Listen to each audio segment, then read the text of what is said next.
Dear delegates and participants of IPU Assembly, ladies and gentlemen, today on behalf of the people of Ukraine, I would like to address you, members of parliament from all parts of the world, on a matter which is urgent, painful, and it's now in the focus of global attention.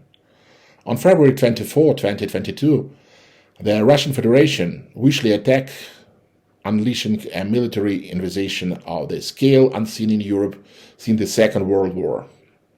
What started 8 years ago as backstabbing attempt of annexation of Crimea and some areas of Donetsk and Lugansk region, 25 days ago was converted into the full-scale aggression of independent sovereign Ukraine.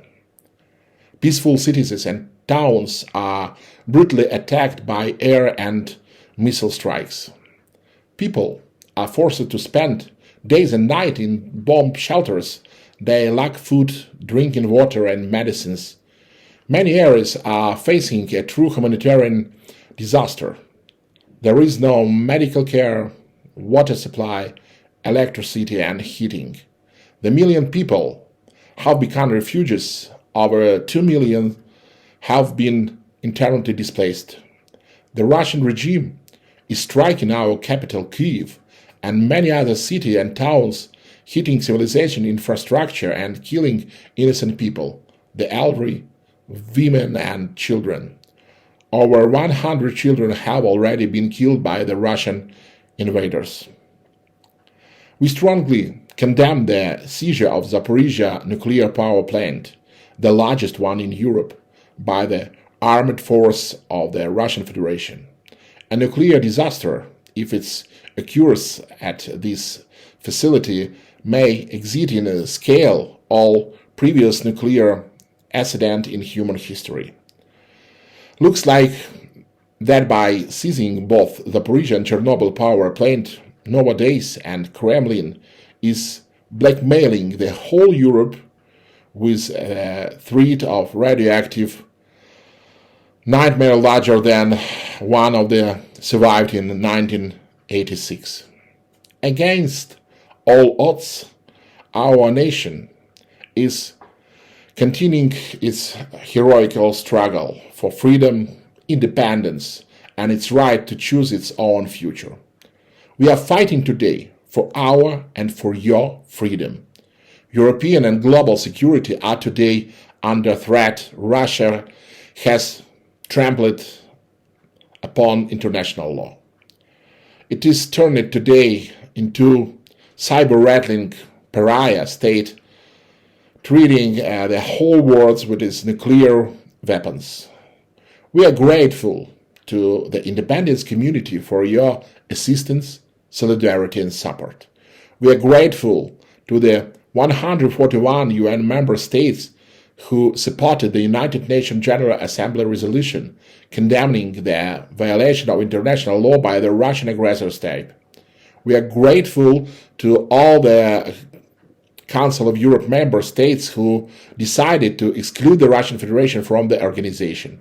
We are grateful to many other international organizations who have sanctioned in one way or another the Russian aggression. We appreciate the numerous international businesses that have stopped dealing with Russia.